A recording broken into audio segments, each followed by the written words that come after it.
All right, go. Good evening and welcome to the December 3rd, 2020 Parks and Recreation Commission regular video meeting. I'm Rory Westberg, Parks and Recreation Commission Chair. In accordance with Proclamation 20-28.10 and the Governor's extended Safe Start Order, tonight's Parks and Recreation Commission meeting is using video conferencing technology provided by Zoom. The Zoom video of this meeting is being recorded and will be broadcast live via Zoom and will be uploaded to the city's YouTube channel later this evening. City staff Ryan Daly, Paul West, Tammy Bodmer, Ross Freeman, and council member liaison Jake Jacobson are participating in tonight's meeting remotely. Other public audience members are listening to the meeting by telephone or via the internet. Welcome to all and thank you for joining us tonight. Commissioners, would you please turn on your microphones and will city staff please call roll? Chair Rory Westberg. Here. Vice Chair Jody McCarthy. Here. Commissioner Amy Richter. Here. Commissioner Don Cohen. Here. Commissioner Lynn Gualtieri. Here. Commissioner Sarah Birkenwald. Here. And Commissioner Peter Struck. Here. Thank you. Thank you. I know we're all getting to be old hands at this, but before we start the business at tonight's meeting, I'm going to just go over again a few rules to help the meeting run smoothly. If a commissioner has a question, please use the raised hand feature on your screen. It's under the participant button. I'll do my best to recognize commissioners in the order in which hands are raised. In order to make this work smoothly, everybody will be asked to limit him or herself to one question and one clarifying question if necessary, so that each commissioner has a chance to ask a question before we go around again and to the first questioner. And additionally, prior to speaking, please state your name for those listening in on the meeting.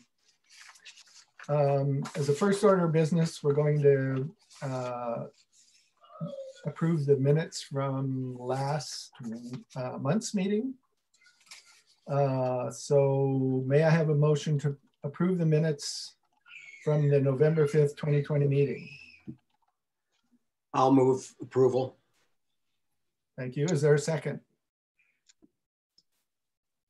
Sorry, that was Don Cohen. Sorry. Yeah. Peter Struck seconds. Okay. Commissioner, there's a motion and a second. Commissioners, would you please turn on your microphones so the city staff can conduct a roll call vote? Thank you. Chair Westberg. Yes. Vice Chair McCarthy. Yes. Commissioner Richter. Yes. Commissioner Cohen. Yes. Commissioner Gualtieri. Yes. Commissioner, sorry. Was that a yes, Lynn? Sorry. Yes. Thank you. Commissioner Birkenwald. Yes. And Commissioner Struck. Yes. Thank you very much. Tonight's meeting will not include in-person public appearances in accordance with Proclamation 20-28.11 and the Governor's extended Safe Start Order. However, several individuals wishing to speak live during the appearance portion of our meeting have signed up to do so, and we'll be using Zoom teleconferencing application.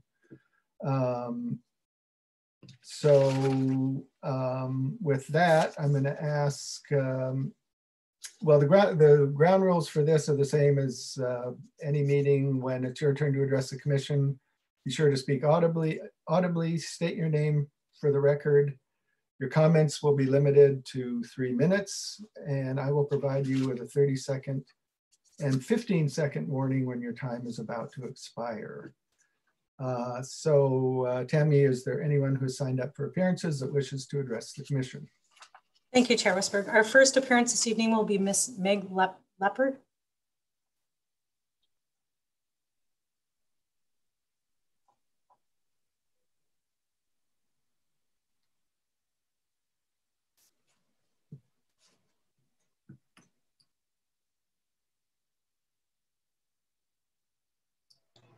Can you hear me?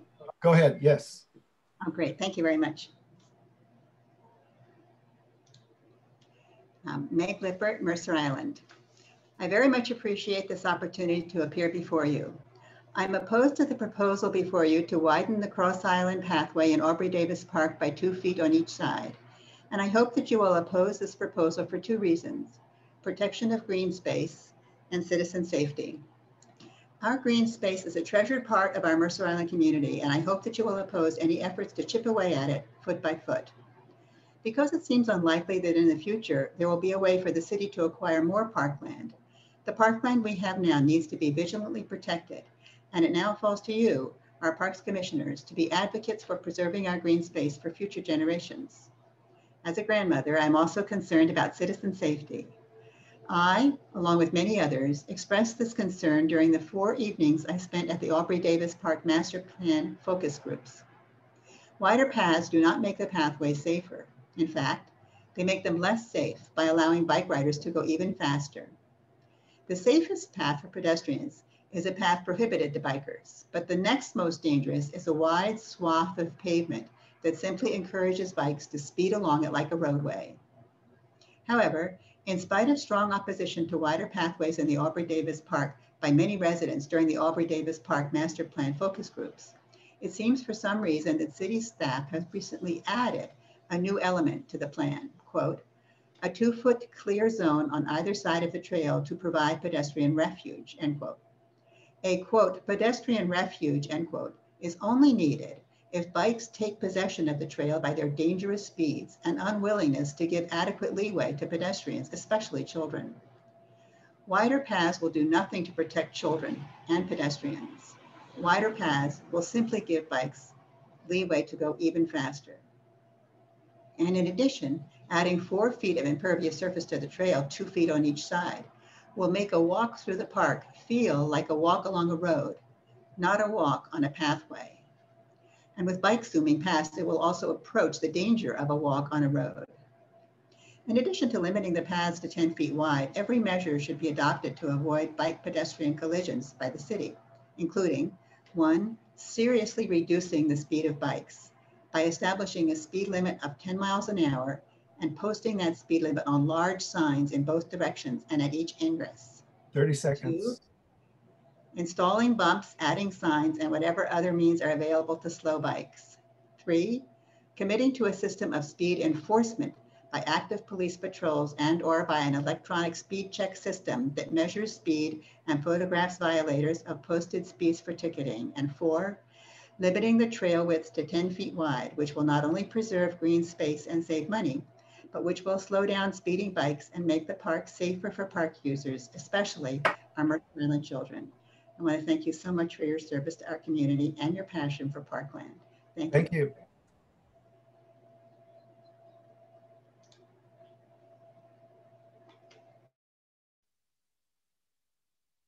Our next appearance this evening is going to be Dan Thompson.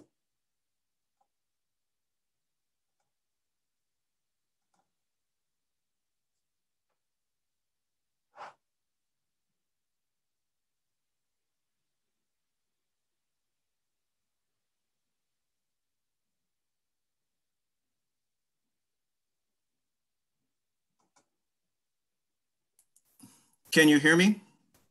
Yes, we can now. Okay, thank you very much. Hello, my name is Daniel Thompson. I've submitted some written comments to you before, and I've appeared before you on this issue before. I'm a Mercer Island resident since 1970 and have lived next to this path since 2009. I wish to speak to the proposal tonight against widening the path through the Lid Park by 4 feet and placing possibly a second path by the bathroom. First, this proposal does not meet the criteria for the WSDOT grant to make the trail safer for pedestrians. If this one goes through and is formally recommended, I will file written objections with WSDOT to spend any of this money from the grant on this project because it does not meet the criteria. Second, this proposal was never part of the Aubrey Davis Master Plan, and I've talked about that ad nauseum. Third, the issue has been before the council many times before, and I've given you the different options. This was never one of the options. Fourth, adding 4 feet of paved path to the trail is contrary to the fundamental principle of this Parks Commission that I have advocated for years of limiting and reducing impervious surface. We are paving our parks to death. Now, there is only one way to create greater safety for pedestrians on the path, and that is to reduce bike speeds. A pedestrian is limited to 3 feet. A bike can go 30 or 40 miles per hour coming down this path. You can't have that. You must focus on reducing bike speeds. You don't need additional paved path to reduce bike speeds. Now, I want to address some of the language in this. One is today, page 1 of the agenda packet that says that this proposal is to reestablish a pedestrian refuge. And I look at that and I think, are you kidding me? Pedestrians are not refugees. They have the legal priority on a mixed trail. Everyone knows that pedestrians don't pay attention. They walk side by side. They have dogs. They have kids. You can't expect them to shunt to the side of the path with speeding bikes, often coming from behind them. So I just disagree with that if we're going to have a proposal that pedestrians are the refugee on this path. Secondly, I object to the... And you're at 30 seconds.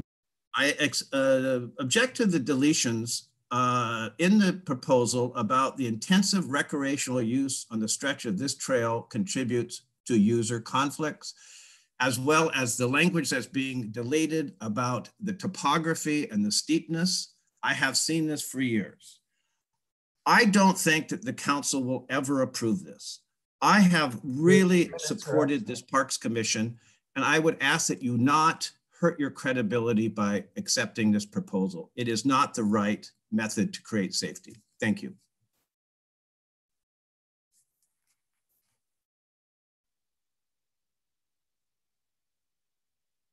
We have no further public appearances, Chair Westberg. All right, we will then proceed to the second item of business on the agenda regarding the Aubrey Davis Park Trail safety improvement scope of work. And we welcome CIP project manager Paul West to provide an update and perhaps address some of the issues raised by the 2 people who provided comments tonight. Paul. Thank you, Chair Westberg. Paul West, CIP project manager. I'm going to just briefly review that we last meeting looked at a draft scope of work, and I proposed 2 amendments to that, and the chair also had suggested that he had amendments that he wanted to include in the scope of work. So we have amended the scope of work from last meeting to the product that you're looking at tonight. I guess if the chair wishes, I can address the question that some commissioners have had about what is the clear zone on the sides of the trail. I've fielded a couple of different questions about that, so I'd like to go over that if that's okay. Sure. I'm going to share my screen. And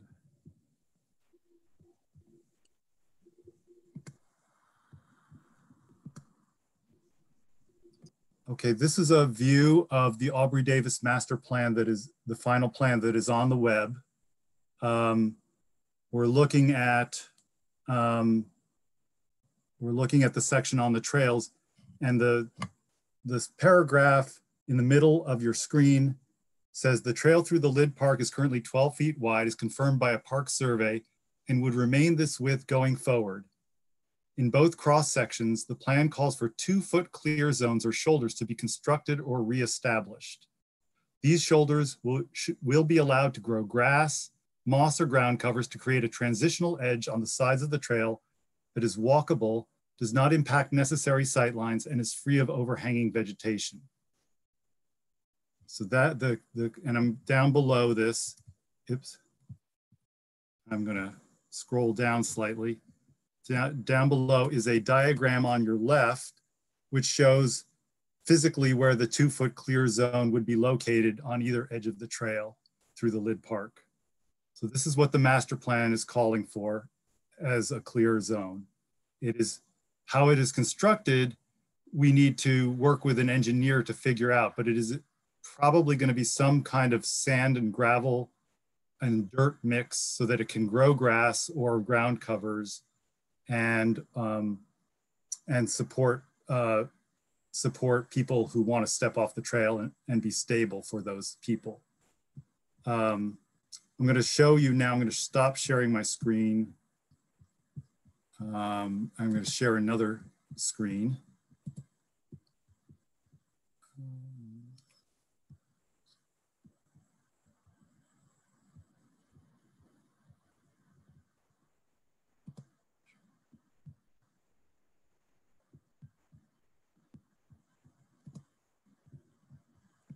Okay, oops.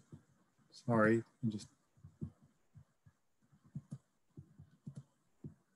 I'm having a little technical difficulty here. Okay, so let's see, I've got to try sharing again. Why is this not?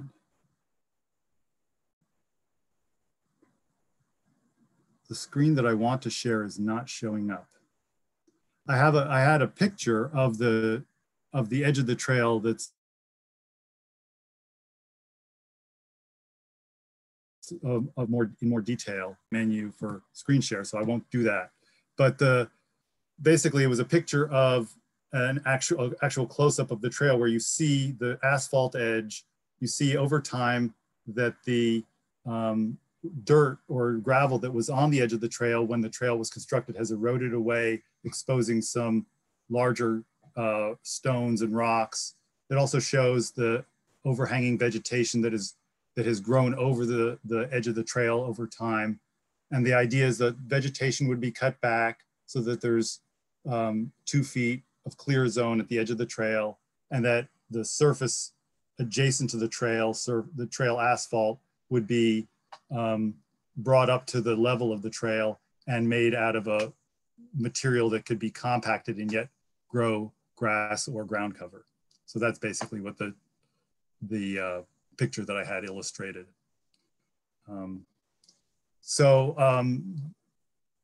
WashDOT, who is the owner of the trail, needs to approve any plan that we come up with.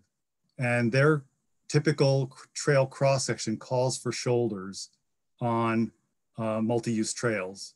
So this is actually, the clear zone is actually a compromise that we worked out during the master plan to be a variation of the typical shoulder which WashDOT requires, which is a gravel shoulder. And that's what's being constructed east of town center along the part of the trail that's being reconstructed by the King County Sewer Project.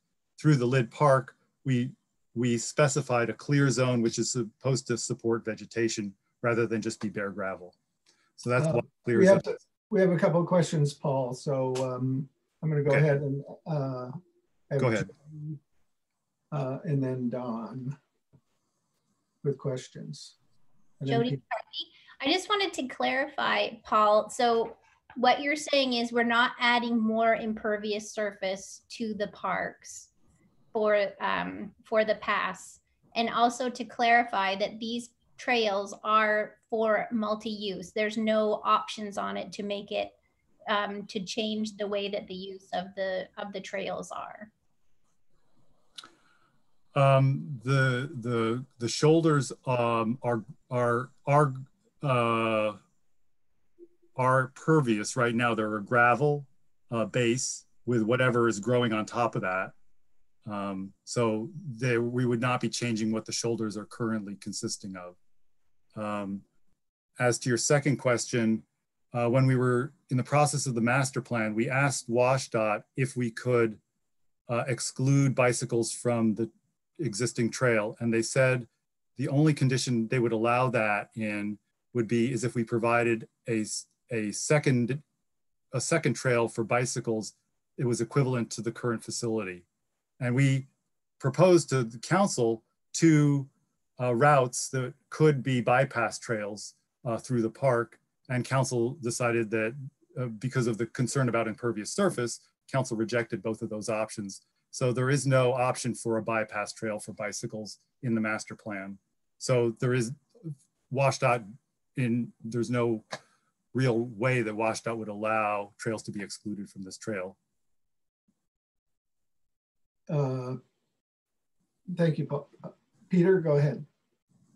Oh, okay, thank you. Paul, a couple of questions just to follow up on Jody's question, kind of regarding this clear surface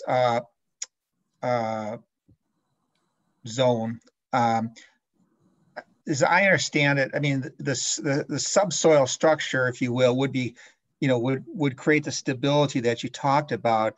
But I think if I understood it correctly, that the city in the design would proactively seed with grass or whatever. So like in the pictures you showed, you would see the current 12-foot path of asphalt, and then you would have these clear zones, but they would actually be grass. So, or as best as you said, as best as it can grow. If it's under a lot of trees or something, it might not get sufficient sunlight. I just want to confirm if that's kind of the thinking. That's the thinking, yes, that we would proactively figure out something to grow in that. I mean, to maintain some kind of greenery up to the edge of the trail. Okay. And then secondly, just getting out to the kind of the width of the existing path. So like you said, it's 12 feet and it's kind of baked into the master plan that was approved by council. I'm not sure what the WashDOT's view on trail width is, but kind of getting back to the comment about a 10-foot width would actually asphalt, which would actually narrow the path slightly. Right. Is that even feasible at this point? Is that something we as a Parks Commission could recommend to the council and they could go thumbs up, thumbs down, or is it something that's just a non-starter? I don't want to waste time if it's a non-starter. So late in the master plan, we got a letter from WashDOT from the active transportation director stating given the increased volumes that are expected on this trail as a regional trail, that they would have a hard time they didn't say that. They said that they would recommend that we make as wide a trail as possible, given the constraints of the site. I guess that's the gist of the letter. WashDOT's minimum standard is 10 feet. Would we get WashDOT to approve narrowing this trail? Doesn't seem likely, but we could ask. I don't know that it's, I mean, a council would probably be, I don't know if council would be amenable to it or not, but the ultimate decider is WashDOT. And it seems from the documentation we have that they probably wouldn't. Thank you. Jody, do you have a follow-up? No, thank you. Amy, Richter has a question. There you go. Paul, can you confirm the path we have now, it's 12 feet, but does it currently have 2 feet on either side as a clear zone and it's eroding? And so that's why we're coming in and reestablishing it, but is it 2 feet on either side already? So the construction drawings that we have from when it was constructed show that there was originally gravel on either side, 2 feet on either side of the asphalt, but it's grown in with ivy and weeds and grass. In some places it's grass, it looks nice, it grows right up to the edge of the trail. And in some places it's eroded, so now there's exposed rocks. So it's just a hodgepodge of stuff, depending on what part of the trail you're on, what you find in that 2 foot section. If you dug down, you'd find gravel because the base gravel is still there. Does that answer your question? It does. And then is it a requirement that it goes out 2 feet? If some of it's already grown over, is there flexibility in how far out you could go on either side? Does it have to be 2 feet? That's the WashDOT standard. Okay. You know, part of, I think that's the interesting part of the design process that we'll go through is we can have a transportation engineer come in and have these conversations about, could we go wider? Could we go narrower? You know, could we have a different kind of surface? You know, these are all the what ifs that will be interesting to discuss in the design process. Don Cohen. Paul, Don Cohen, just to pick up on that, how this would work. For example, what if the commission were inclined to go generally with the proposal, but said only if the additional width is no more than 2 feet on each side, is not asphalt, is not purely gravel, and is some impervious material? I'm just not quite sure, because when you talk, I understand that design processes evolve over time, but I'm interested in your thoughts about if there are some do or die sort of issues on anyone's positive view of the proposal in general, how that would be implemented. I think you could make those conditions on the proposal that it not be asphalt. I mean, the clear zone is defined in the master plan, but to, you know, state specifically what you want in this scope of work I think is fine. You know, that it's not asphalt and that it's not pure gravel is already what's envisioned. So no harm in stating that. Does that answer your question? Yes, thank you. Yeah, this is Rory Westberg. I just had a couple of comments and that relating to this discussion, and that is, if we do need to make it more clear in that statement, we should do it. But at no point in this process have we talked about widening the trail, widening the paved surface of the trail. It was in fact to recapture the pervious 2 feet on either side, which was included in the master plan. And we also specifically set aside the notion that we're going to build a second trail behind the restroom. That's off the table as far as this commission is concerned. So there seems to be a little misunderstanding, at least based on the part of the two public speakers, about what the commission is proposing, but it's certainly not adding to pavement along the width of the trail through the Lid Park. And if we need to make that more clear, we should do that.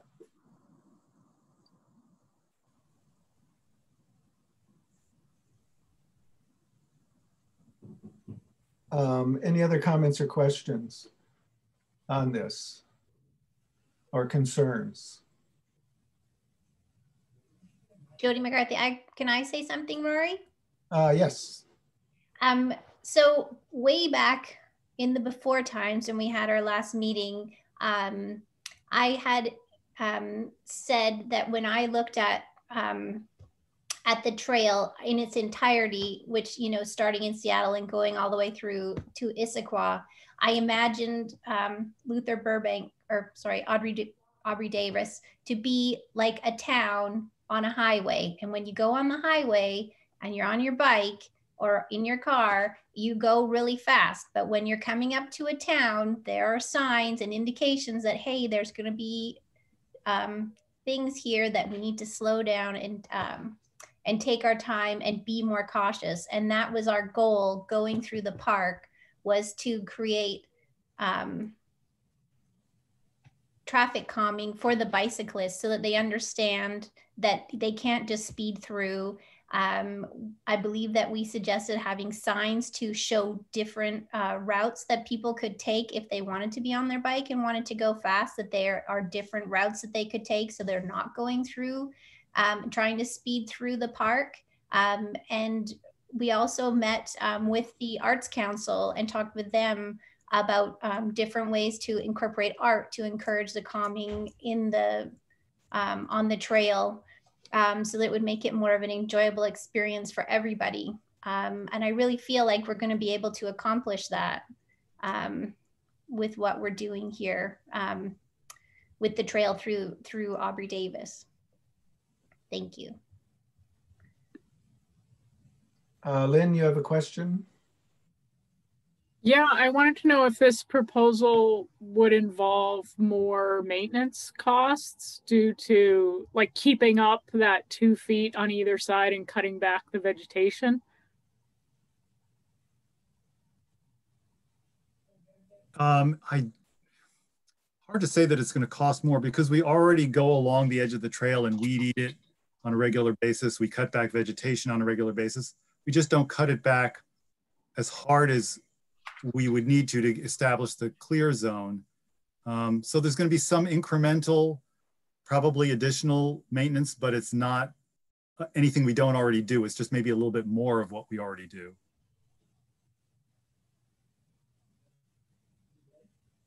Okay, Don Cohen had a follow-up question. Yes, Don Cohen. Is Paul still going to address the Meg Lippert, Dan Thompson concerns that wider paths do not protect pedestrians, but in fact encourage faster bicycle riding? And I assume we interrupted Paul and that he was going to address that. And I'm curious in that regard, where this proposal came from. Was this based on traffic engineers, experts, staff, et cetera? I'm not a traffic engineer. There are people who specialize in studying exactly what your question is about. So I think that question is one of the questions we should be asking to our consultant when we hire a consultant in this process. Does the wider trail cause faster speeds? What I remember from the master plan process is the traffic engineer who worked with us on that was pretty clear that that wider was safer.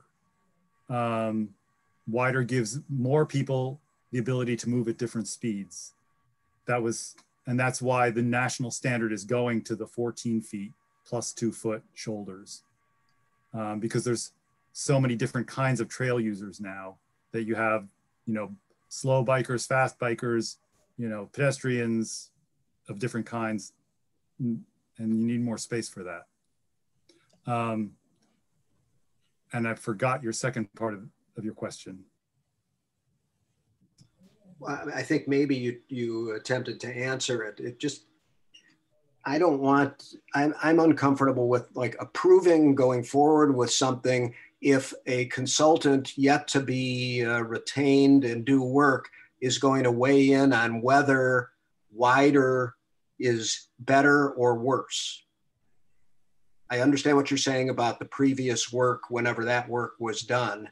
But I guess what you're saying is we haven't engaged recently with an expert on those issues other than your own expertise, with an expert on those. On the fundamental issue is wider safer or less safe for pedestrian use? Yeah, I think it's. But we are talking about making the trail wider. The trail is 12 feet. And there's no proposal to make the trail wider. Yeah, there's no proposal to make the trail wider. It's to recapture those clear zones on the side, which have become overgrown by vegetation. They're there. The trail width will remain as it is. All right, let me rephrase what I said then. Not to make it 4 feet wider, but to retain 2 feet on each side beyond the paved surface. Does that make it safer, less safe, or something? I'm just trying to, I don't know what the answer is. I just am trying to address what these two people have said and what Dan Thompson emailed. Right. So I think the key point here is that that bulleted list in the scope of work is not a guarantee that we're going to actually do all those things. That's the menu of things we might choose from to implement, given the advice and the study by our consultant and by the commission. Just because it's on that list doesn't mean it's going to happen. So even these clear zones, which is on the list, doesn't mean we're actually going to do the clear zone because we've approved a scope of work. It's just, it's one of the things that is possibly going to be considered. Okay, we have a number of other questions. Peter Struck. Yes, thank you, Rory.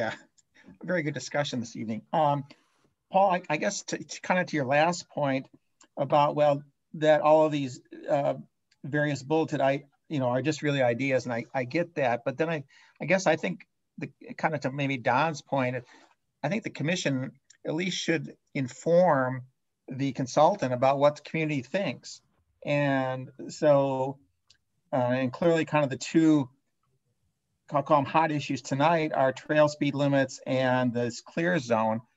And, I think we should be, as the commission, we should have a kind of put some language in there as to what we, would like. And then obviously, again, it's because it's just a scope of work, doesn't mean it'll become. And I mean, when you say, well, maybe we won't even have a clear zone, but then you said that WashDOT requires it earlier. So I guess I'm a little bit confused. So I think there's more discussion required there.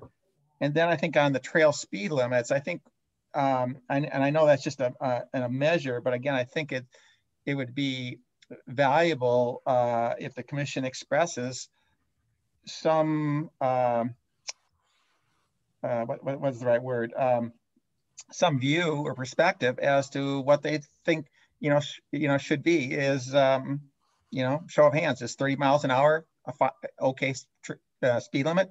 Is 2 miles an hour? I mean, that's just two extremes. But I think, if we can get a little bit more kind of specificity, but really more kind of what are our values?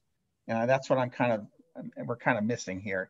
And then finally, I think the point about, I was thinking about this today before I saw some of the comments from Dan about, who are the, we got kind of two groups. We got pedestrians and we got bicyclists.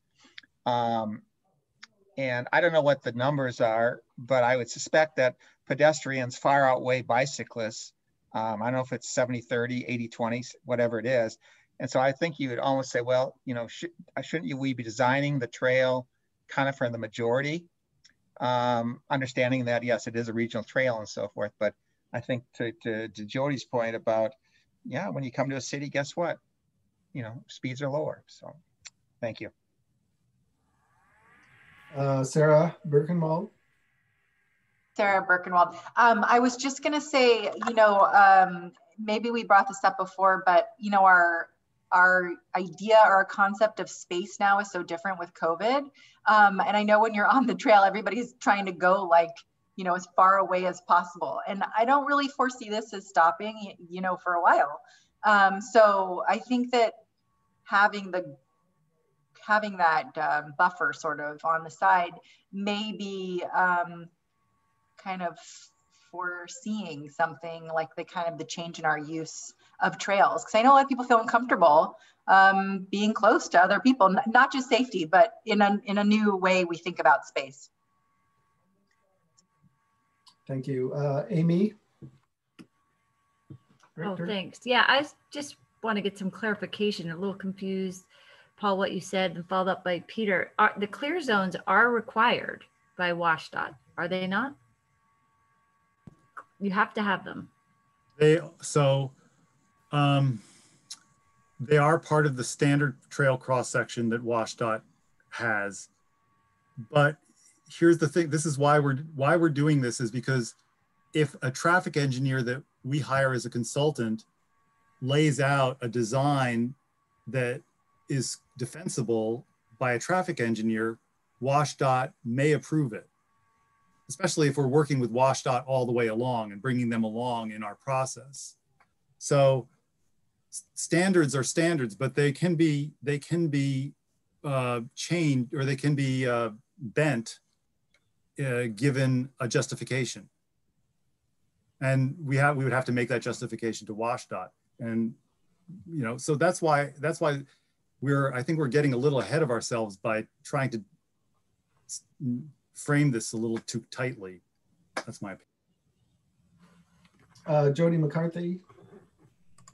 Jody McCarthy, I just wanted to say that I do feel that we are on the right path, and we had talked a lot about this in the before times, and I felt pretty confident that we had a good idea of what it was, having that be a lot calmer through there. And we had gone and looked. I don't know if Amy and Rory have seen this for sure, but if you look near the bus stops, you'll see, which is a continuation of the path, and you can see how they have used traffic calming measures there by the bus stops on North Mercer Way, or whatever that road is. They've used paint on the sidewalks, and it really lays it out very clearly where the pedestrians go, where the bikes go, when it's going to be a conflict zone, and encouraging people to look both ways. And that is something that I think needs to come through and continue on into the park. And that is going to make a huge difference without a lot of cost either, as a way to make people more aware that there are bicyclists and there are pedestrians that are using this trail, and to watch out for everybody. But those things are farther down the road from here. But I do feel like we have a good base for what we need to do in the future with this. And it's going to be safer and look nice, and fulfill all the requirements that are needed to make the park successful for everybody. Thank you. Don, did you have a follow-up? No. Okay, I saw your hand raised, sir. I would just add one comment, and that is that the purpose of the scope of work was not, it was simply to indicate the geographic area that would be the focus of the project, and provide do a statement of the problem, and then provide some examples of the types of things that might be put in place. It was not to provide specific direction to the designer that would ultimately be hired to do that project. That would come later during the briefings with the designer about what our interests were and what our priorities were as far as putting traffic calming measures and other things in there. So it's not it was not intended to be as specific as a contracting document would be, for example.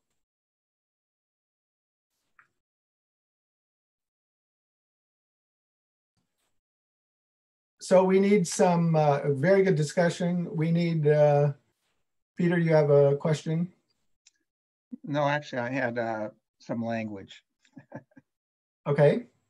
So on the clear zone, so how about, again, if you look at all these, there's very little specificity except for on the clear zone where we say 2 feet.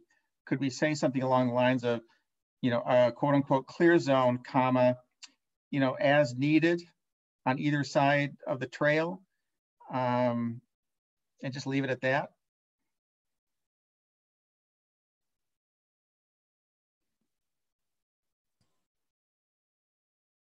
Paul, do you have a comment on that, or? I have no problem with that.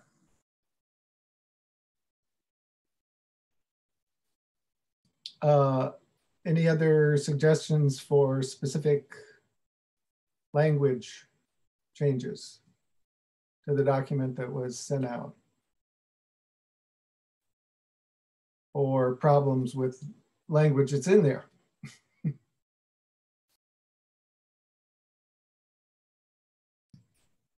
Rory, Ryan. Amy, go ahead. Oh, sorry. Oh, I like the verbiage that Don had mentioned earlier in the call about specifying not using, full gravel, not adding pavement.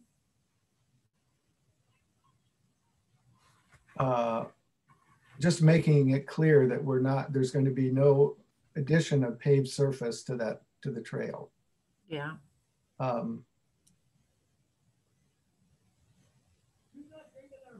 Okay, Don. And there's no conflict there for me. Don Cohen? Oh, yeah, Don Cohen.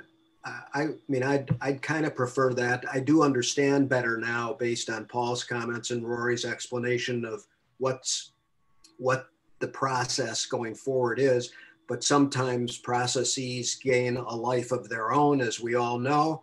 And so I think some specific direction, because I haven't heard anybody disagree with the concept that the clear zone would be no more than 2 feet beyond the paved surface on each side, and that it would be pervious. It would not be asphalt, and would not be only gravel or something. Again, I don't care about the specific words, but if Paul and staff are okay with that, seems to me there's nothing lost by making those points.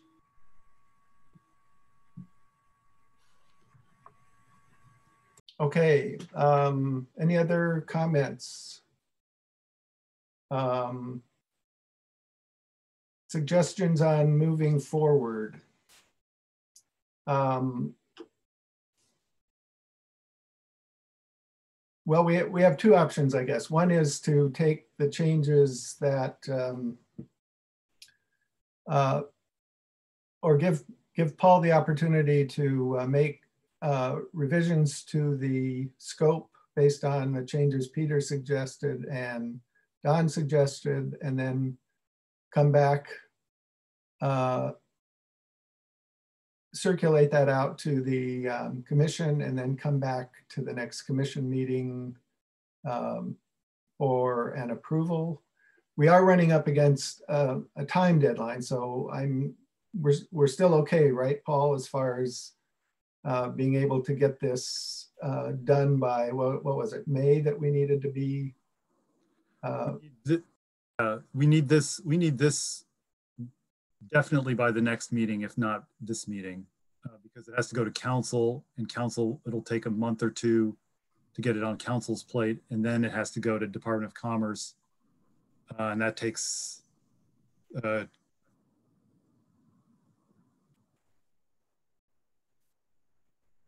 You froze up. Night or in January.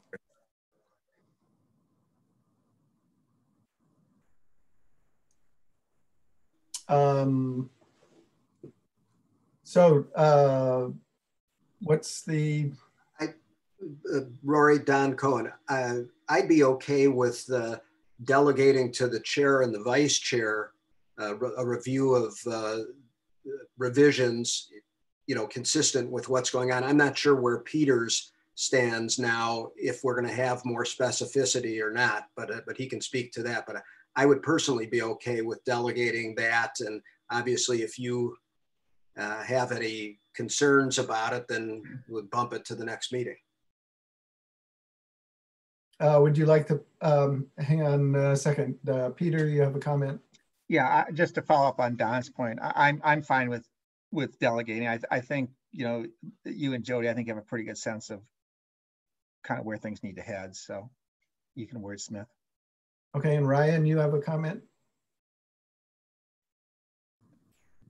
Peter he took it from me. I was hoping to get sort of that direction out there from a staff point of view that would help expedite our work and move this process forward. So thank you. Don, would you like to put that in a motion, the form of a motion? Don Cohen. So what's the beginning of the motion? Is it like to approve the scope of work presented in the, whatever the date is, staff report, subject to the following with respect to the, what do we call that again? The clear zones? Yeah, with respect to the clear zone, that it be no more than 2 feet on each side beyond the paved surface, and that it be pervious, not asphalt and not solely gravel. That language be added to the Yes. statement to that effect. Yeah, I would, so I would move the approval with the addition of that language or similar language. Okay. There's a motion on the table. Is there a second? I'll second. This is Amy. Oh, we probably ought to include and authorizing the chair and vice chair to finalize the language. Okay, your second is still good, Amy, for that purpose? It is. Okay. All in favor? Would you please take a roll call, Tammy? Yes. Chair Westberg? Aye. Vice Chair McCarthy? Aye. Commissioner Richter? Aye. Commissioner Cohen? Aye. Commissioner Gualtieri? Commissioner Gualtieri? Yes. Oh, Aye. thank you. Commissioner Birkenwald? Aye. Commissioner Struck? Aye.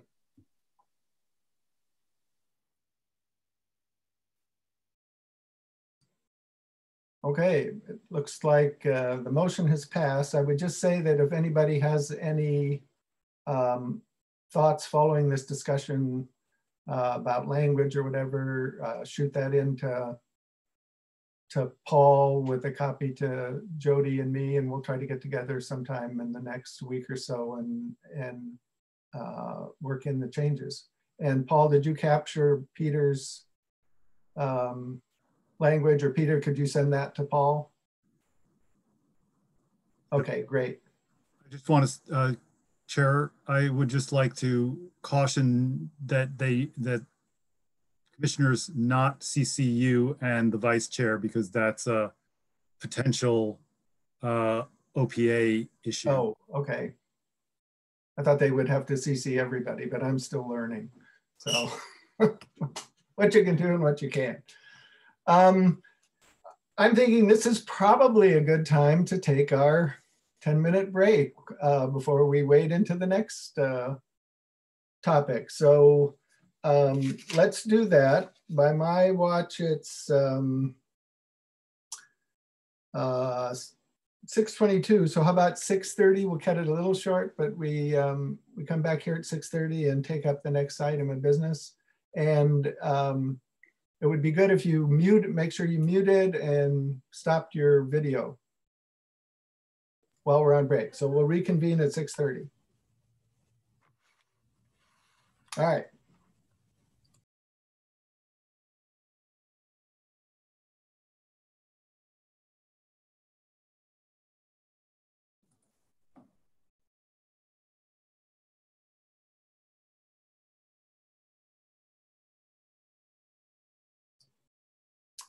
Okay, it looks like we've got everybody back. So we will reconvene and proceed with the next item on the agenda, which is an update on the Luther Burbank dock reconfiguration and repair project.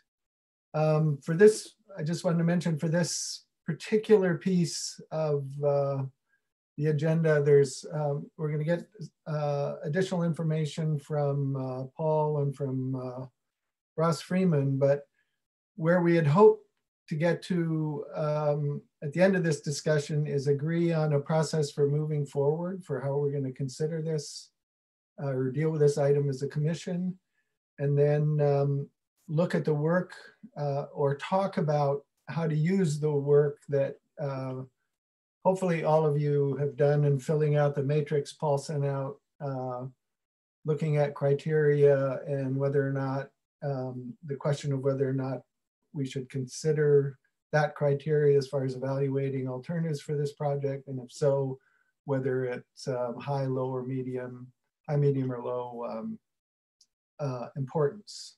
So with that as an introduction, I'll turn it over to Paul.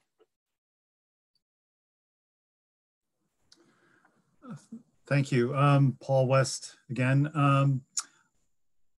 I'm going to start off actually by turning it over to Ross Freeman. Ross Freeman is our Sustainability and Communications Manager. And since there were so many questions last meeting about our public engagement on this project, I thought Ross could kind of give us a brief overview of what we did and why we did it, at least around the open house. And some of the policies that we were following. So Ross, if you would be willing to, could you lead us through that? Yes, thank you, Paul. Well, good evening, Commission. Ross Freeman, your City Communication Manager. Thank you for inviting me to speak tonight. As Paul said, I was asked to provide just a brief recap of the outreach undertaken for the docks project, in particular, sort of promoting the survey element, and I'd be happy to take questions at the end of these comments. In my role, I collaborate with staff across all departments of the city when they have a need to publicize a project or a campaign. There's lots of other things, but in this instance, that's the relevant piece of my job. And over the course of leading this work for about 8 years at the city, I've built up a wide range of outreach and engagement channels. We're always looking for new ways to get the word out. And certainly COVID has taught us even more about how to do things remotely. So I've developed a pretty good sense of what tools are necessary for a wide range of needs and outcomes in each case. In the promotion of the Docks Open House, you could see from the summary in your packet that we used a number of far-reaching promotional outlets that, by my estimate, generated somewhere in the range of 8,000 to 10,000 total impressions. And when we say that, we just mean that's a set of eyes seeing information that we want those eyes to see. Sometimes the same person might see the information through a few different channels. They read the local paper, they get our e-newsletter, and they use social media, let's say. But overall, just a sort of ballpark figure, I'd say 8,000 to 10,000 total impressions, which included a city news release, 2 articles in our electronic newsletter, articles in the local newspaper, as well as a number of social media posts. Now, during the period of heaviest promotion in September of this year, which was when we were really pushing the opportunity for the survey, we saw almost 450 unique visitors to our Let's Talk page. So those are uniquely identifiable people. That's out of 1,500 total who visited the campaign throughout its entire existence. So just during that September period, we saw sort of about a third of that visitation, which is a great sign and compares very well to other much longer running campaigns that I've helped run for the city. During that period, 131 individuals chose to respond to the SurveyMonkey tool, which I also consider a strong result when I compare it to some of the other much higher profile campaigns that we've had in the past few years. Generally, we feel we have a very solid return anytime we receive at least 100 responses to a city survey, as long as it's running for at least a few weeks. Sometimes we're very time limited and we only have, let's say, 10 days. But in this case, we ran things longer and we got well over 100. And we usually feel that's a pretty good response rate. I can also talk a little bit about Nextdoor. I think there may be some interest from the group as to the city's use of Nextdoor. It's very popular in Mercer Island, much more so than some other cities. And the Docks survey did in fact appear there twice, contained in my posting of the city's electronic newsletter called the MI Weekly. We cross-post that every Thursday evening. I'll do that right after this meeting. And in there, Nextdoor viewers, readers can see the same content as if they were a subscriber to the MI Weekly. However, there's reasons we don't use Nextdoor as our only outreach tool and as a survey tool to gather opinions. And I'll just list them off real quickly. One of the biggest is that by design, the way Nextdoor is built, the city's governmental account only lets me see my posts and the reactions to them. It doesn't let me see other discussions on other threads that may be quite relevant to the topic at hand. I can't go poking around in there. Even if people send me those links, I can't pursue them through the city account. So we have just a limited porthole into the Nextdoor world. So that's one thing, it's incomplete for us. One other aspect to consider is that Nextdoor was founded as a way to kind of have an online electronic neighborly interaction. Those were the original intentions, but it is a venue where topics often become incendiary, and individuals can be attacked personally sometimes for having divergent views. And we'll see certain residents tend to dominate certain discussions. And that's all sort of a mode of interaction that's not necessarily constructive towards the city gathering feedback. Furthermore, Nextdoor is moderated by untrained volunteers, and these people apply the standards of conduct, which everyone agrees to when they sign up in the fine print.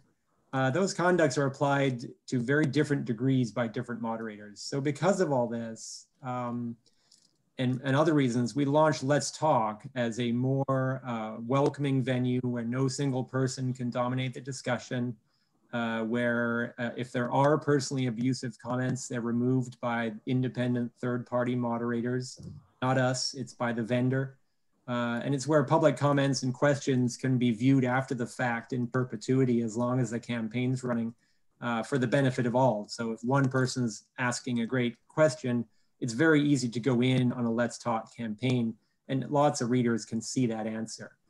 And the same with comments that are posted, lots of people can view.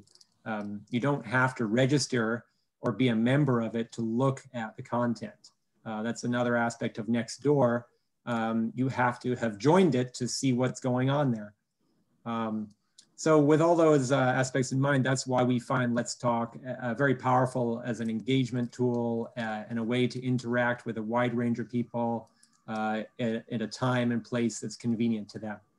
And maybe I'll just leave it there as a general overview, Paul, unless there's other aspects you'd like me to cover before just some questions. No, that's great. Thank you. Are there any questions for Ross or comments? I think we asked Ross to come and present at this meeting because at our last meeting when we started talking about the Luther Burbank project and the amount of public outreach and the type of public outreach that had been done, there were a number of concerns expressed by individual commissioners about whether or not we should go out and do another statistically valid survey or something like that.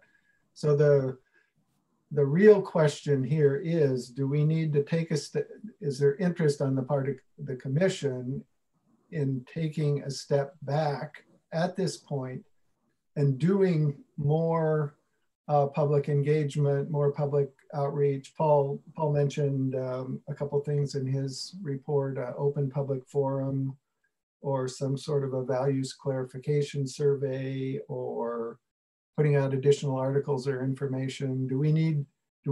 Is there a strong feeling we need to do that now before we move forward with additional work on either criteria or on attempting to select preferred design elements from the various alternatives, or do we keep trying to move forward?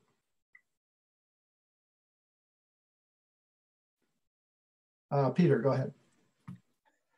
Thank you. So Ross, just to stay on the Nextdoor theme for a second, one thing that I've noticed on Nextdoor that I think is very effective is when kind of polls are set up. So for example, as you think about the Luther Burbank, and I think you mentioned it in the notes about how this is a very complicated issue. And I think that's one of the reasons why the response rate was probably a little bit low. I think people were just intimidated because they didn't really know exactly what they wanted.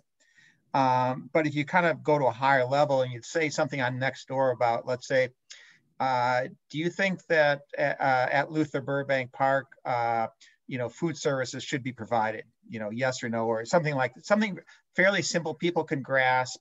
And you know, you generally can get 200, 300, 400 responses, you know, fairly quickly. And you don't have to worry about all the, you know, kind of the comment issues that you talked about. But, you know, to me, that's a very easy way to kind of gauge sentiment on some kind of more broad values of the park, you know, as opposed to all the, you know, a lot of the technical detail on, you know, how the wave action and the docks are going to be and things like that. Yeah, I can respond briefly to that. I've seen in other places people using the polling functionality on Nextdoor. We haven't done it much as the city that I can ever recall. For some of the reasons I mentioned, that we prefer to drive people to a different platform. But I guess one of the questions would be, would the commission feel like you could get enough background information to the respondents to make you know, a well-reasoned decision?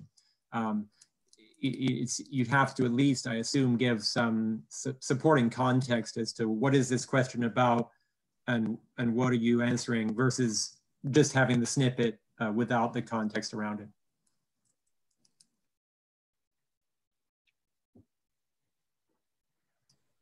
Peter, did you have a follow-up question? Yeah, I think I get where you're coming from, but I think if you ask most residents, I can't clearly state all, you know, about their views on Luther Burbank, I think without a lot of context, you would probably get a pretty good response rate. But I hear where you're coming from.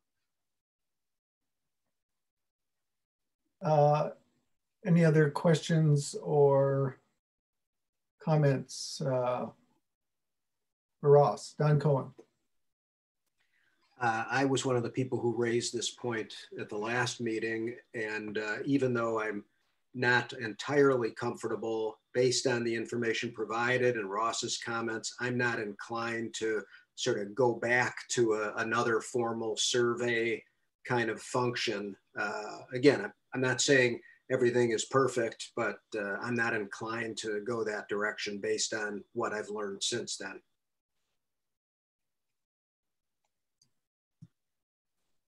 Okay, thank you, Don. Anyone else? All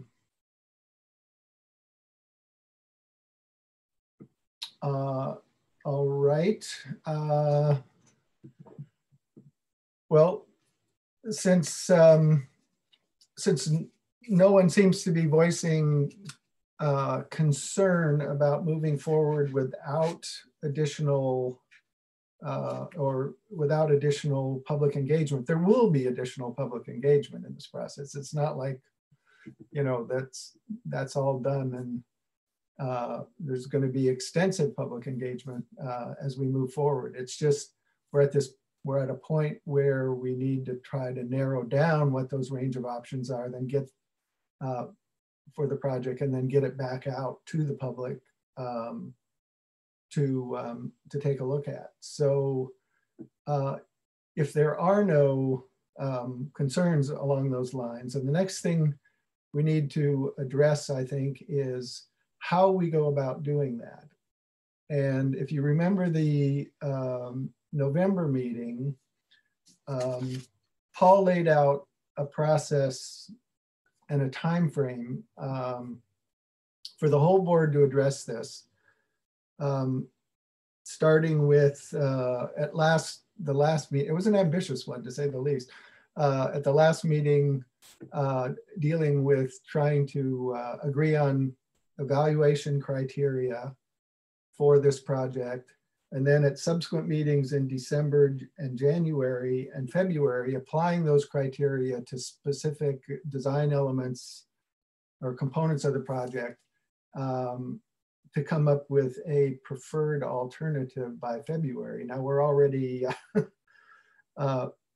seeing a couple of things. One is it takes longer than we anticipated, and two, that this Zoom format may not be the best format for trying to do a detailed sort of drill down into a complicated project with a lot of parts, and an intense amount of public interest in what we come up with. So there's that proposal on the table, which we're still kind of working from, I think. And then when Jody and I met to talk about the agenda, we kicked around another idea, which is we set up a subcommittee, which we can do under our bylaws, that would be comprised of 3 commissioners and as many members of the public as we decided could be added and still have that committee be workable.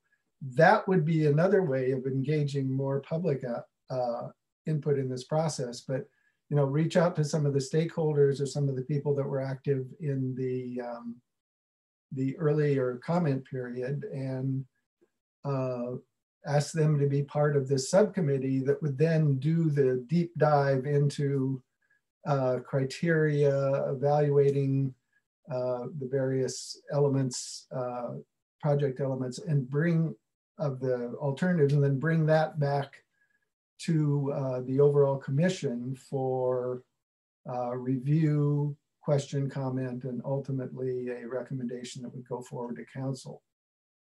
There may be other options. I don't know. I'm certainly open to hearing any that or any ideas, but we need, so we don't lose a lot of time in terms of stumbling around trying to figure out where we're going and what our process is. I think it would be helpful up front to get some agreement on that. Don, did you have a question? I saw your hand up. No, I forgot to change this, sorry. Peter. Yeah, thanks again, Roy. Yeah, so on page 7, you've got the 4 alternatives. I would like to, I guess as the author, strike alternative number 3, which was my idea, just for the sake of kind of trying to move things along faster. I think that my idea was to kind of a 3-step process: establish values, then criteria, or a vision, criteria, and then vote and so forth. I think that just having the criteria, you can kind of express your view in terms of the having a preference of high, medium, low, and end up at the same place. So just to kind of streamline things, I'm happy to have my alternative 3 removed. Well, I thought Peter, you made some good points, and I would submit that the information, sort of the overall value statements coming out of the Luther Burbank Master Plan would serve us well as a sort of an overarching framework for looking at this project. I mean, I don't see a need necessarily to go back and redo that work, because the work that was done in 2006 I thought was pretty solid. Okay. I think it's a good point that you need to be clear what it is what the values are you're trying to serve with this project. Well, is there any discussion about on the part of the commissioners about how you would like to proceed?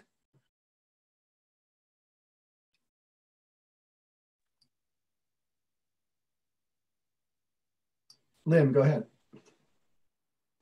Can we just email you? Can we just fill out that list of priorities or whatever it is, and just the high, medium, low, and rank it ourselves and send it to you or send it to someone for a start? Definitely that. We're going to get to that in 1 second. But the bigger question on the table is, do you want to continue to keep tackling this as a whole group or spin off a subcommittee that could involve members of the public in order to come up with a recommendation that would come back to the commission.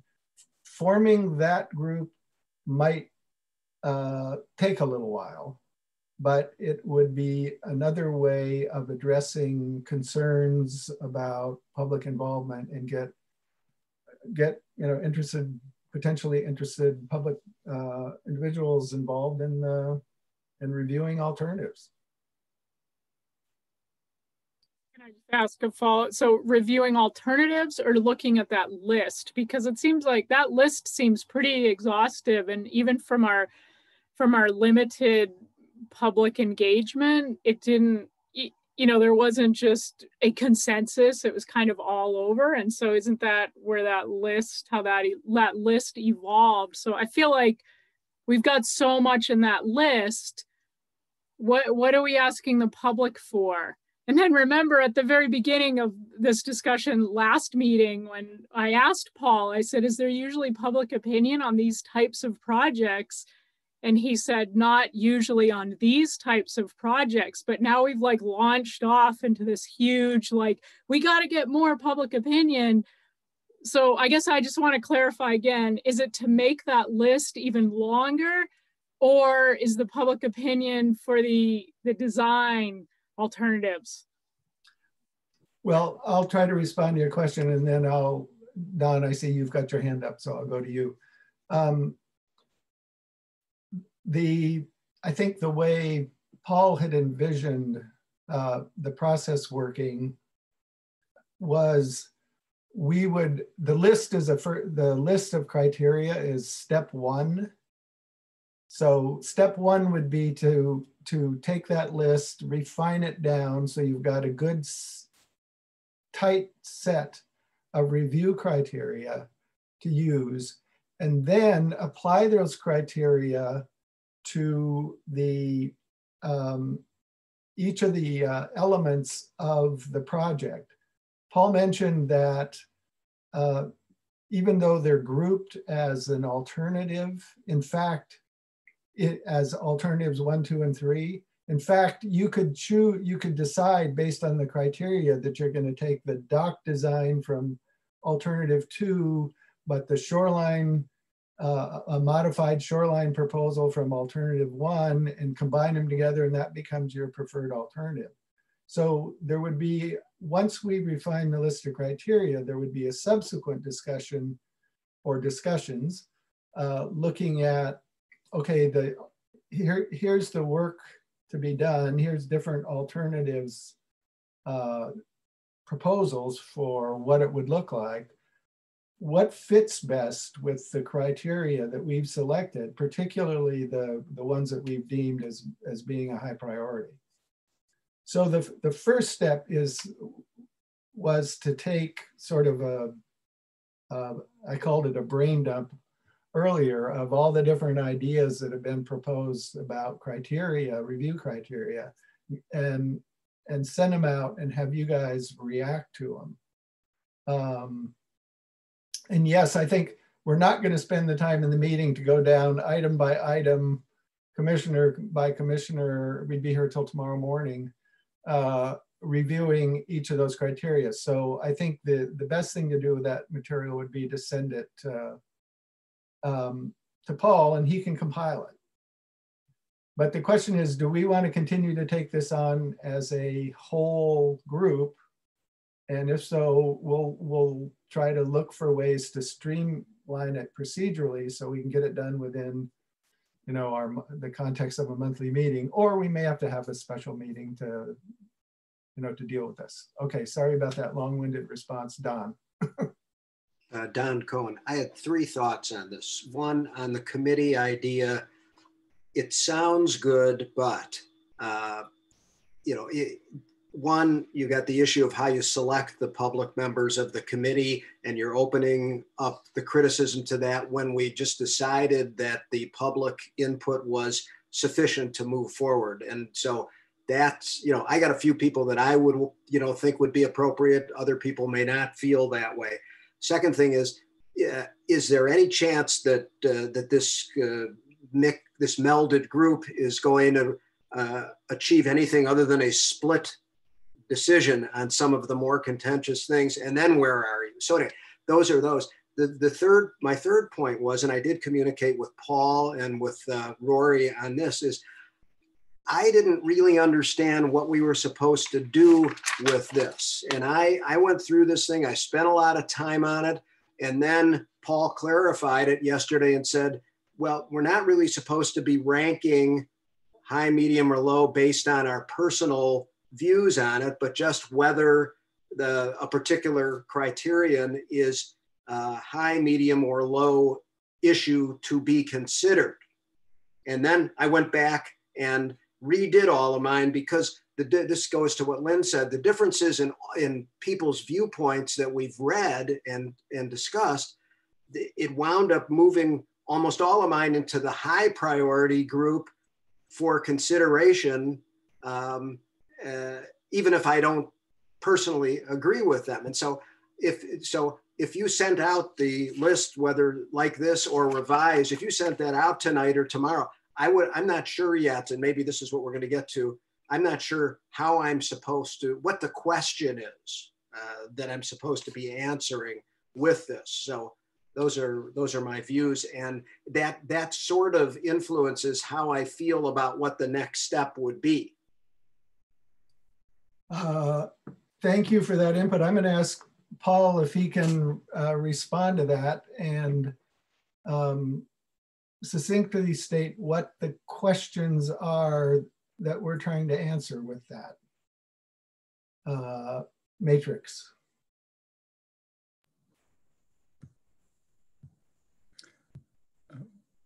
So,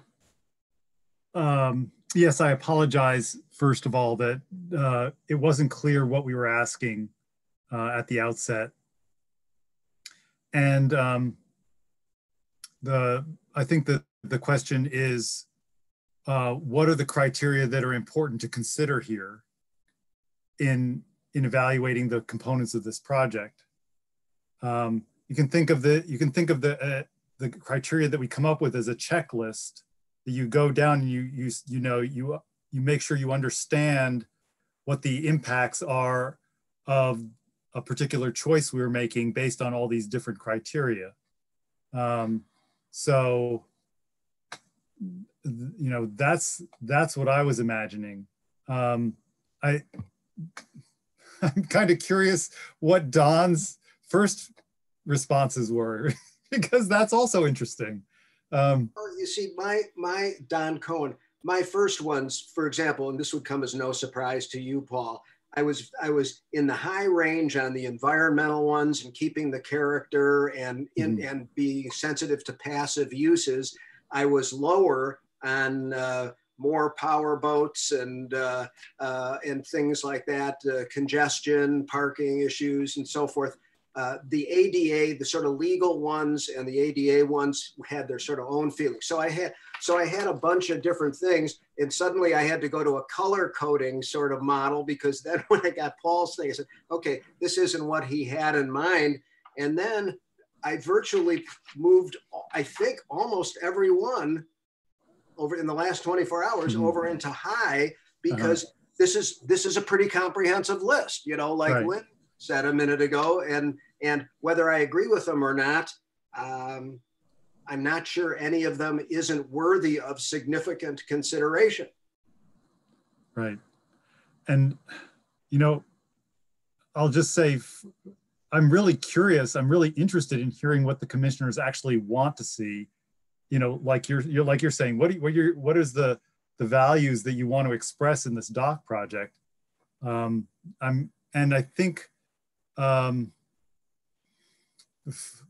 before we get, I think we need to do that too. But I think the other thing we need to do is have a set of criteria that we've objectively considered as, important to evaluate in this project. And environmental impact certainly is going to be there somewhere. So there's going to be some overlap. And maybe, maybe the result is like you're saying, that if you really look at the list, it is a good list of criteria. It has some redundancy in it, and it's kind of poorly organized right now. It needs to be ordered more sequentially in some fashion. But why would, I guess the way I would look at it maybe is, why would you not want any of these criteria to be considered? Are there any of these criteria that are irrelevant or could mislead the project? And if they're not, why not keep it as a criteria? But then you get into the low, medium, and high.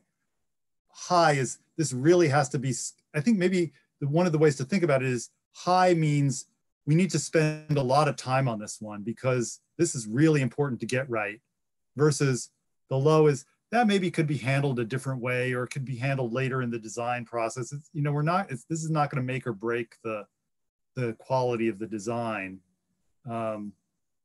So it's kind of like, I think how we're going to, the low, medium, and high is going to be kind of how we end up budgeting our time and our resources in our discussion of the different elements. Jody, you had a question?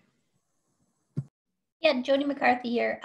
When I was looking at it, and some of the things I started putting comments on it, like for example, with the education and things like that, I was like, okay, is that something that we really need to figure out right now? Or is that something that is a later down the road? Because right now, the main thing is we want to take care of the docks and making sure that the docks happen, having the beautiful landing, possibly with a concession and, different things like that. That's not a right now thing in my mind. In my mind, it's about making sure that the dock project is getting started, and that we can keep the docks for the future and not let them go into disrepair.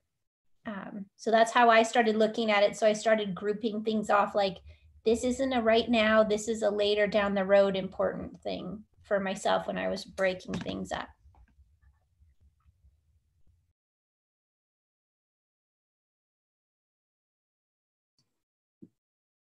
Don, do you have your hand up again, or is your button just still on?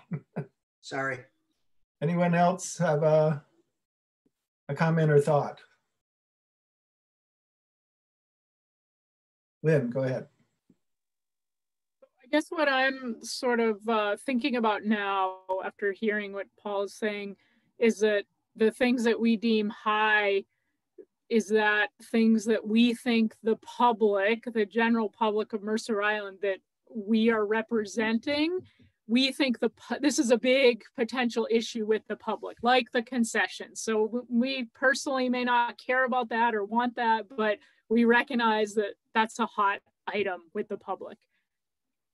Is that what we're trying to guess? I think so. I think it's what do you well, yeah, I think it's that's that you picked like the biggest problem one, because that's such a detail, and yet it attracts so much opinion. There's so many divergent opinions on that one. But it is kind of, it's almost an operational issue in some ways. There's some design part of it, but it's like, whether we sell snacks there or not, like that could happen regardless of whatever design we come up with. So I think it's more like you started out saying, like, thinking the big picture. What is in the best interest of the community, not me personally, not, but what does the community need to really benefit from this project? And what's the big picture of it? That's what I think we need to focus on. And so that's, it's what do we need to focus on to benefit the community the most? Rory Westberg, I'm going to throw in a comment in response to Lynn's and Jody's. the plaza area and the boiler building are included in this project at this point, so we can take a holistic look at the waterfront and the docks.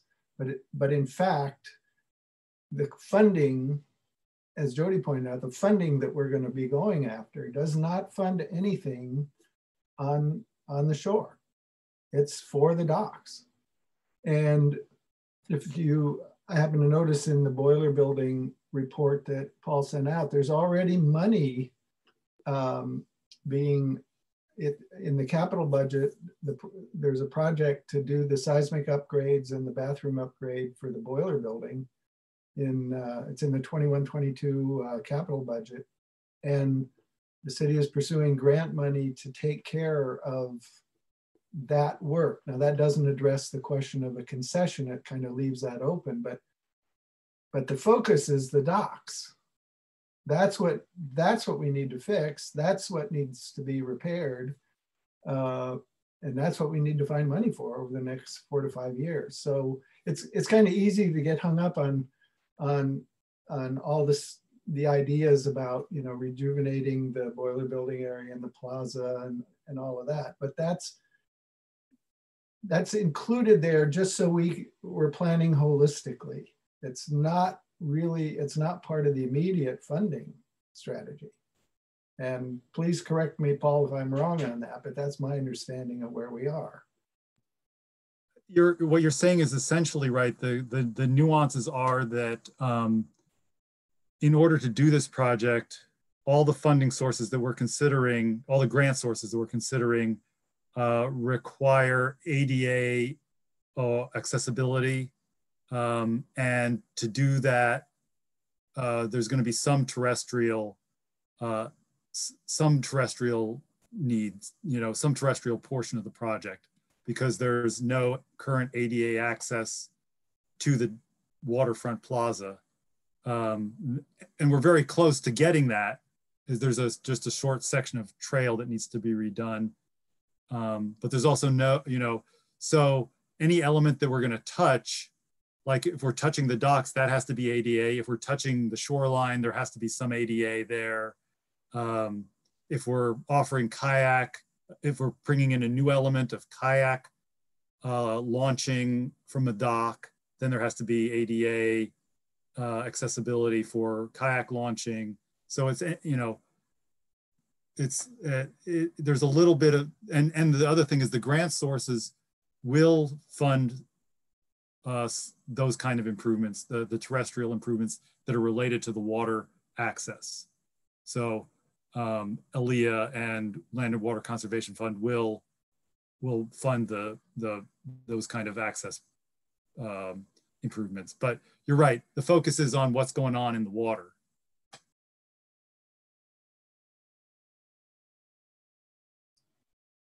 Okay, any other questions or comments? Lynn, go ahead.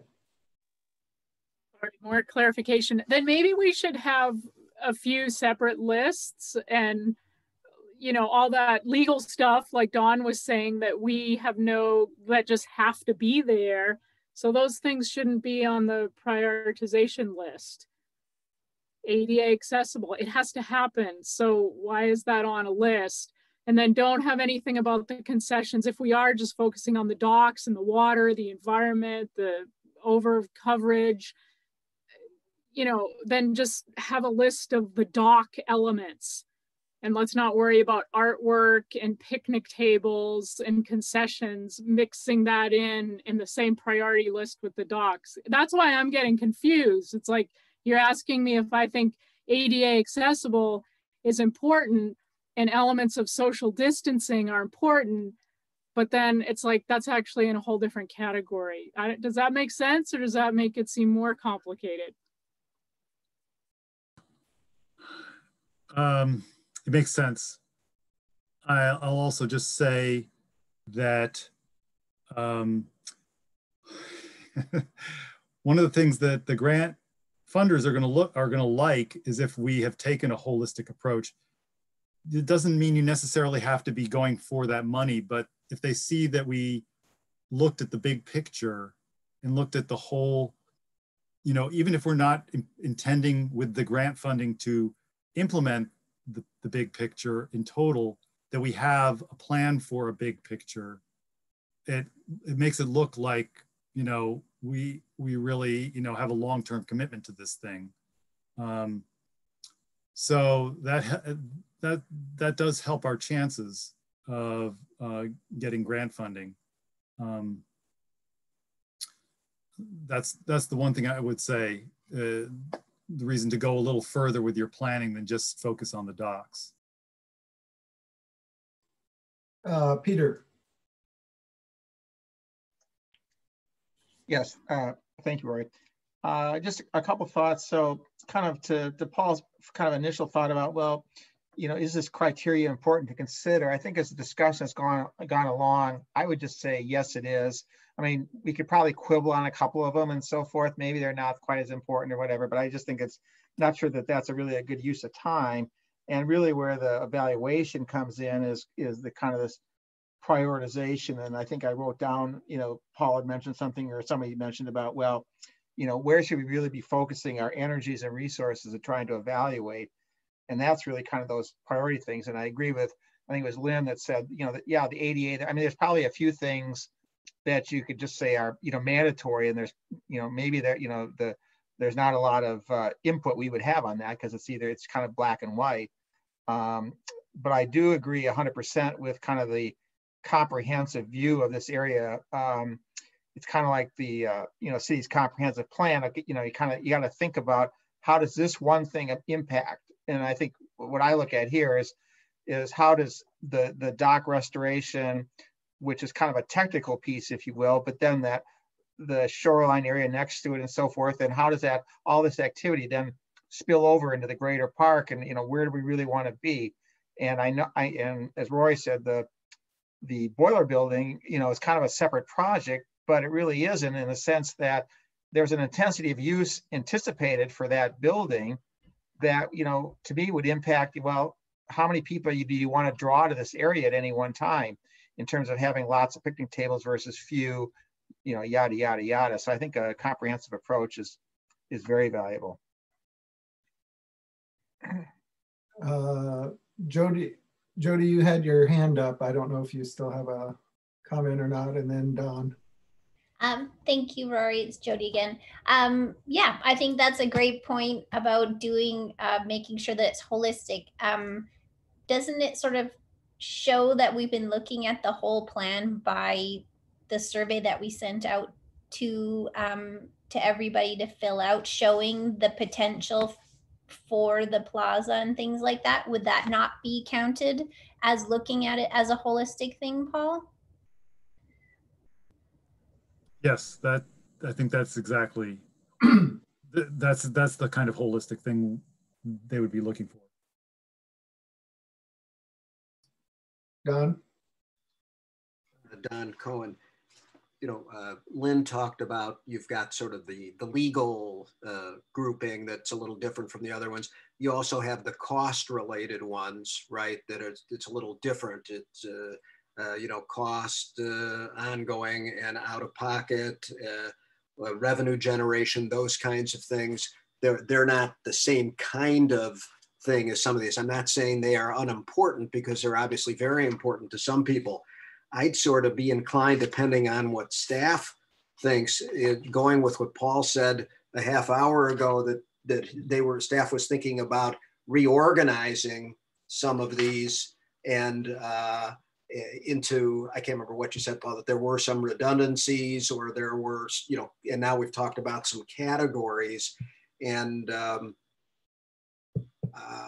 I wouldn't have a problem with that being done and then sending them out with the question that you want answered as clear as, you know, as clear as it can be. And I think I like the way you phrased it before, Paul, sort of like, are there any of these that really are irrelevant? Well, that sort of answers the include or not include.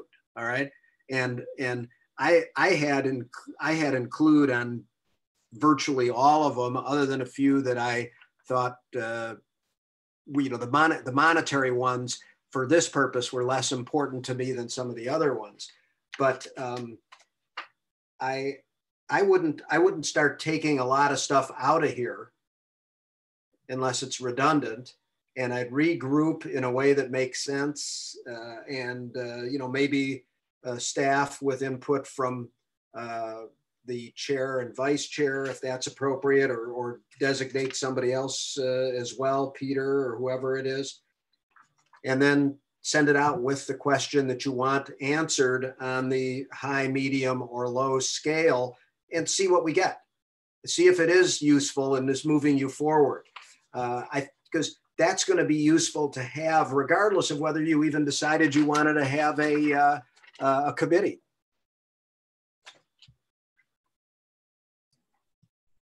Rory Westberg, any other comments or concerns? And I just want to say my point on the boiler building was not that we should segregate these things. It's just that there's a separate track for right now for getting money into that facility, but definitely we should look at that plaza function as it relates to the dock project.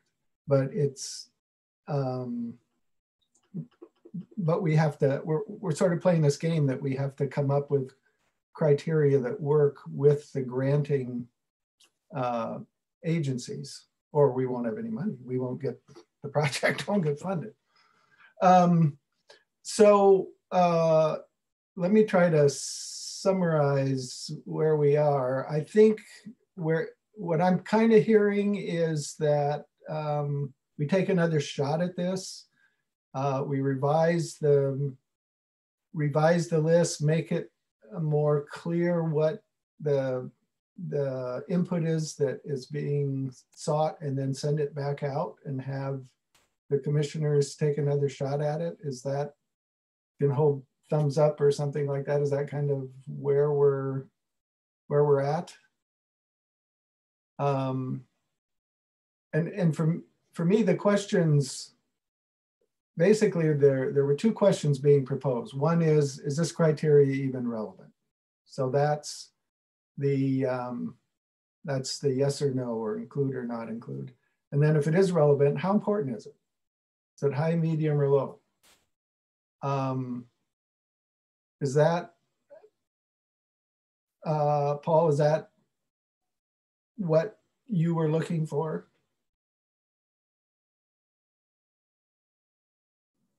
Yes, but I think to Don's point that we have to, it's, important. I think we have to define, important to the process or important to the commissioner. So no, to the process. Like that. To the process. To the process. Okay. Yeah. Okay.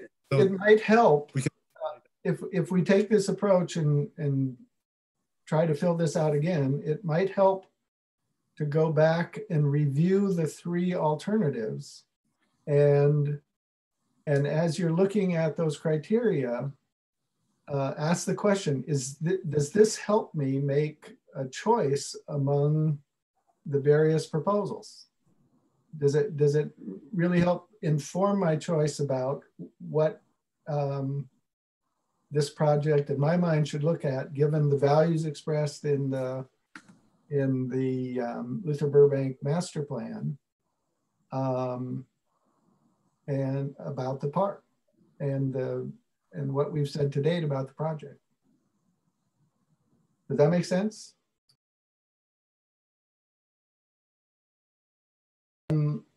Okay, I'm watching my watch because I'm going to keep my. Rory? Don, go ahead. Oh, yeah, Don Cohen. That particular articulation would not help me, but it might help a lot of other people, because getting down into, okay, is aquatic environment, does that better on alternative 1, 2, or 3? I'm kind of getting distracted. I'm more at the values sort of stage with what values as to importance, not my own, but as to importance to consider, than I am getting down, funneling it into alternative 1, 2, or 3. But everybody may be different than me. well, ultimately we'll have to do that, but yeah, I agree. But I'm not sure those two are entirely different. I just thought it might, as you're asking that values question, it might help just to have an idea of what is on the table. Yeah, I just didn't want Paul to have that be the only guiding articulation of the question. And I think he's got you know, some varied inputs on this. Amy, go ahead.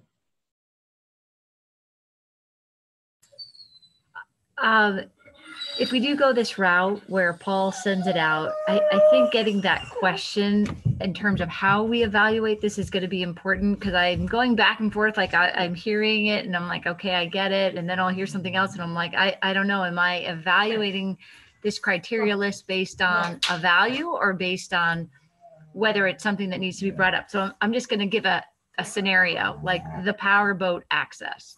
If you rate that high, does that mean, would then, Paul, you look at that and say, okay, everybody gave that powerboat access criteria a high. I apologize for the dog in the background. Does that mean then for the next step, as you're looking at the alternatives, you need to be thinking, is that saying to you, powerboat access is important and we need to incorporate that across all three? Does that mean I've got to look at the alternative that has powerboat access? Or we just now we know that's a important criteria. We need to decide whether that's something we want or not. I could just use some help, like just sort of walking through, take one of these and show me then, Paul, how you want to use that ranking of criteria in the next step. I think that would help me understand how best to fill it out when we get the revised list. Okay, and I think in the interest of time, your point is well articulated, and I think we can work with the officers to develop that question so that it's clear. Okay. And with I thought that was a great comment, and Don Cohen speaking, and maybe even a non-judgmental example or two when you send it out would help me, and Amy said it would help her to put, you know, some framework, you know, real world framework. So that was a great idea. Okay, so we're going to, sounds like we have a consensus to have Paul rework the list with some involvement from the commission. And is there anybody who wants to hold their hand up and volunteer for that?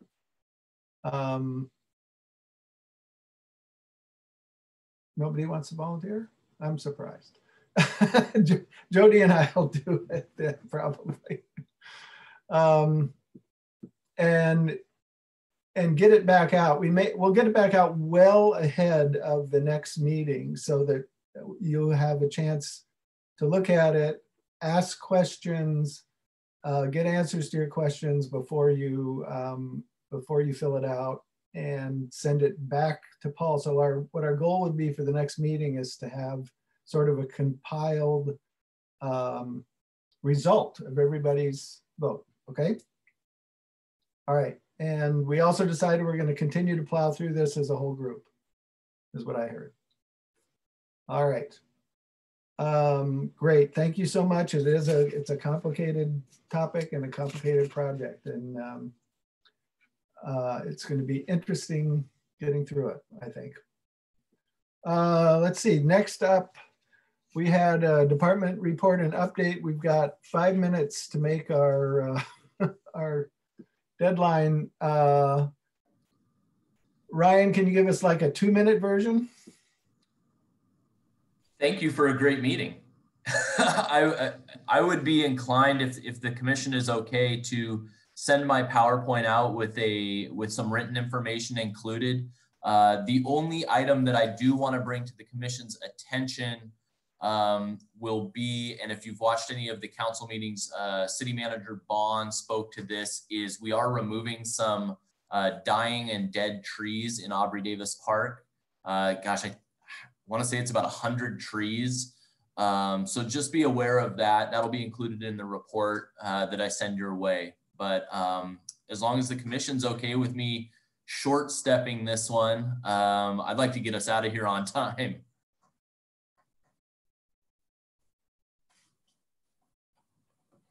Great, Ryan, thanks a lot. We'll look forward to receiving that. So the next item is something which is sort of may surprise you. It's commissioner reports, work plan updates. And I'm just going to explain what we had in mind with the commissioner reports, and that is to provide a spot on the agenda. We won't do it this meeting, we'll do it, we'll try to do it next meeting, but to provide a spot on the agenda where a commissioner, every commissioner would have the opportunity to share some information, observation, something they've heard from neighbors or friends relative to the park. So it's just a way of getting some feedback back to the whole group and having that opportunity. So we're and programming that into the agenda, so we're not, all of our time isn't taken up with just issues, but we're using our meeting time also to surface what potentially might be new issues. It might be kudos or congratulations or something like that, but just a feedback opportunity for commissioners. And we just put that in at the end of every meeting. Amy, go ahead. You're muted. Keep doing that. I'm sorry, it's Amy. I really love that idea. I think it'd be great to share what we're hearing from our network of people, but also to hear from other commissioners, what they're hearing from the people they're talking with. I think it's just a really good exercise to do, so we can get a sense of what's happening out there. Okay. Any other comments? Thanks for that feedback. And then let me see if I need to find my script. So the last item of business is to schedule our next Park and Rec Commission meeting. We moved this one up to an earlier time, 5:30. And did that work? Do we want to continue this? Thumbs up if you prefer the 5:30 timeframe. Okay, seems like we have a majority there. So we can do this meeting by meeting, or we can, if somebody wants to, they can put out a motion that we reschedule all of our meetings through, let's say, next May to 5:30. So any preference? Do it meeting by meeting, do it just. I think we can do it.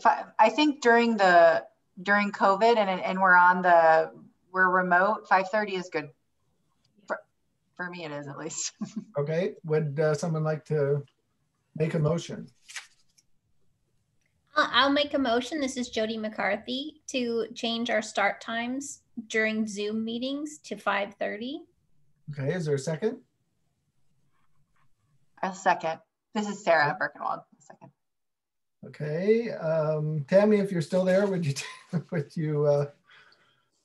Okay, I'll take the roll call vote. Chair Westberg? Aye. Vice Chair McCarthy? Aye. Commissioner Richter? Yes. Commissioner Aye. Cohen? Yes. Commissioner Gualtieri? Yes. Thank you. Commissioner Birkenwald? Aye. And Commissioner Struck? Aye. Thank you. Great, the motion passes, and our next meeting will be January 7th, 2021 at 5:30, starting at 5:30 p.m. So we're at 7:31. I didn't quite make it, but the meeting is adjourned. However, as a reminder to commissioners, please stay seated until the city staff has terminated the Zoom broadcast. Thank you all for your participation. It was a very good discussion, and stay healthy.